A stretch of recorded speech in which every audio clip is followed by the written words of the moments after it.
Shalom saudara-saudaraku yang terkasih di dalam nama Tuhan Yesus. Senang sekali boleh berjumpa kembali di dalam pembacaan renungan harian Selasa 16 November 2021. Saya menyapa seluruh saudara-saudara dimanapun saat ini berada. Kiranya kasih Tuhan, kebajikan, kemurahan Tuhan, bahkan damai sejahtera Allah berlimpah di dalam hidup kita. Sebelum kita masuk lebih lagi untuk mendengarkan firman Tuhan, mari kita satukan hati untuk berdoa. Allah Bapa yang bertahta di kerajaan surga, kami bersyukur pagi hari ini kami boleh datang kepada Tuhan dengan keadaan yang sungguh amat baik. Setiap kami pribadi lepas pribadi datang ke hadirat Tuhan dengan penuh ucapan syukur. Kami rindu lebih lagi untuk mendengar firman-Mu. Nyatakan isi hati-Mu, nyatakan kehendak-Mu di dalam kami. Urapi kami dimanapun saat ini kami berada, sehingga firman Tuhan menguatkan, membangkitkan iman kami. Bahkan kami boleh tinggal di dalam firman-Mu. Terima kasih Tuhan. Hanya di dalam nama Tuhan Yesus kami berdoa. Amin. Judul renungan kita hari ini adalah Ketika Iblis Menguasai, yang tertulis di dalam Yohanes 13 ayat 21 sampai 30. Mari saya ajak semua saudara-saudara untuk membaca firman Tuhan ini. Saya akan membacakannya buat saudara. Yesus memperingatkan Yudas. Setelah Yesus berkata demikian, ia sangat terharu, lalu bersaksi, "Aku berkata kepadamu, sesungguhnya seorang di antara kamu akan menyerahkan aku." Murid-murid itu memandang seorang kepada yang lain. Mereka ragu-ragu siapa yang dimaksudkannya. Seorang di antara murid Yesus, yaitu murid yang dikasihinya, bersandar dekat kepadanya di sebelah kanannya. Kepada murid itu Simon Petrus memberi syarat dan berkata, "Tanyalah siapa yang dimaksudkannya." Murid yang duduk dekat Yesus itu berpaling dan berkata kepadanya, "Tuhan, siapakah itu?" Jawab Yesus, "Dialah itu yang kepadanya aku akan memberikan roti sesudah aku mencelupkannya." Sesudah berkata demikian, ia mengambil roti, mencelupkannya dan memberikannya kepada Yudas, anak Simon Iskariot. Dan sesudah Yudas menerima roti itu, ia kerasukan iblis. Maka Yesus berkata kepadanya, "Apa yang hendak kau perbuat, perbuatlah dengan segera." Tetapi tidak ada seorang pun dari antara mereka yang duduk makan itu mengerti apa maksud Yesus mengatakan itu kepada Yudas. Karena Yudas memegang kas, ada yang menyangka bahwa Yesus menyuruh dia membeli apa-apa yang perlu untuk perayaan itu, atau memberi apa-apa kepada orang miskin. Yudas menerima roti itu lalu segera pergi. Pada waktu itu hari sudah malam. Amin. Nah saudara, pertentangan antara terang dan kegelapan sudah ditulis oleh Yohanes di prolog Injil pasal 1 ayat 5. Lalu dimulai pada pasal 5 ketika Yesus menyembuhkan seorang lumpuh di kolam Betesda pada hari Sabat. Peristiwa itu menjadi pemicu oposisi dari orang-orang Yahudi terhadapnya. Pertentangan serta upaya untuk menangkap dan membunuh Yesus terus berlanjut sampai tiba waktu baginya untuk diserahkan dan disalibkan. Yohanes menuliskan, pada malam perjamuan untuk persiapan Paskah, Yesus sangat terharu. Maksudnya adalah perasaan gundah yang dialami Yesus karena pengkhianatan yang akan dialaminya oleh murid yang dipilihnya sendiri, dan karena keadaan berat yang harus dihadapinya sebentar lagi. Bisikan iblis dan rencana jahat Yudas tertutup rapat sehingga hanya Yesus saja yang tahu. Murid-murid yang lain tidak mengetahuinya. Mungkin tujuannya adalah agar rencana pengkhianatan itu terlaksana.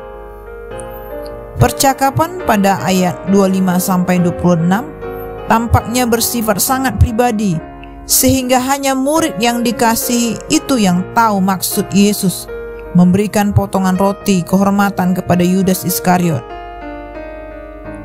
Segera setelah menerima roti itu, hati Yudas dimasuki iblis, yang mungkin berarti bahwa penguasaan iblis terhadap Yudas makin penuh.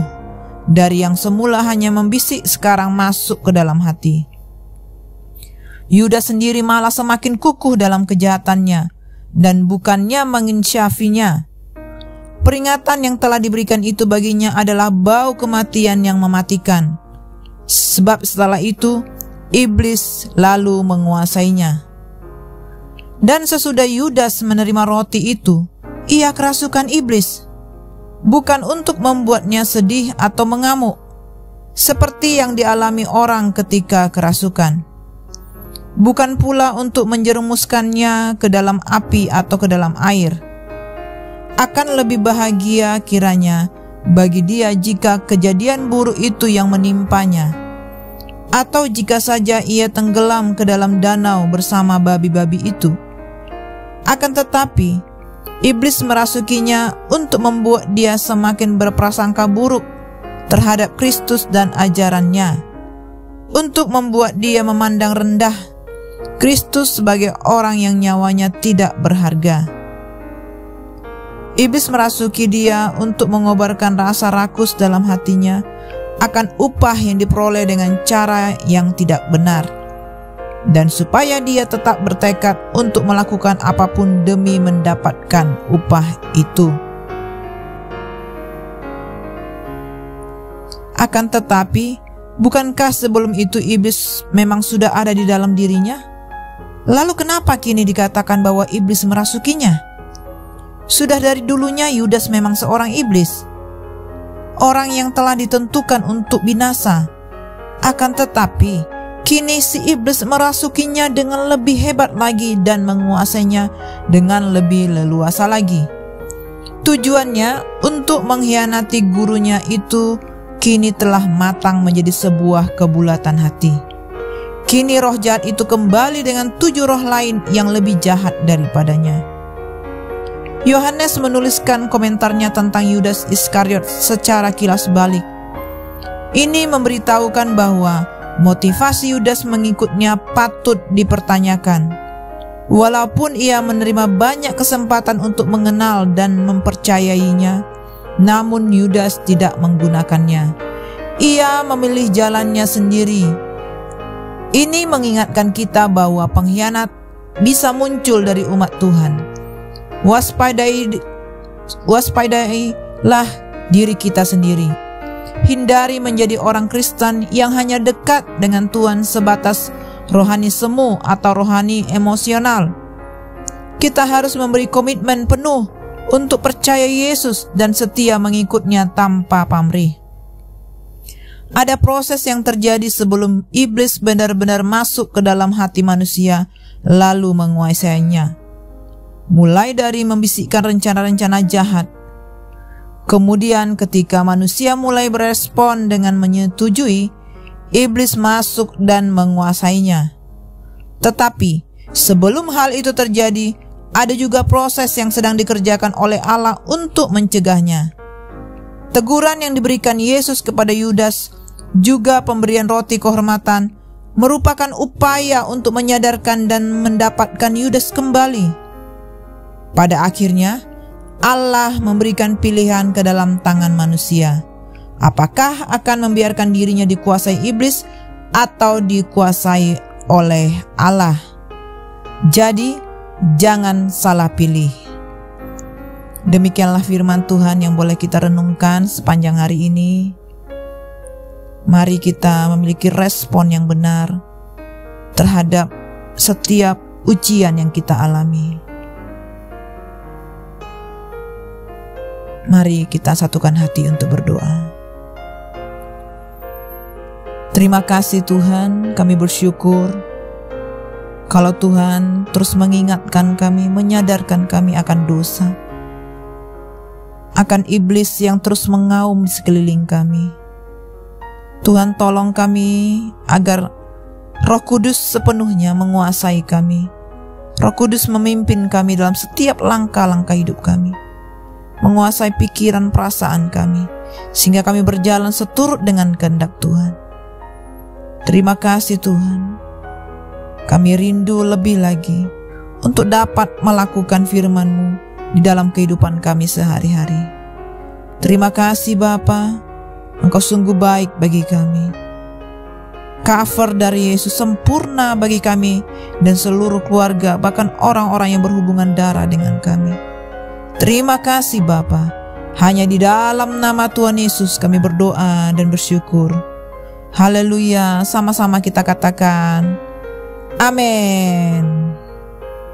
Semangat pagi dan selamat beraktivitas.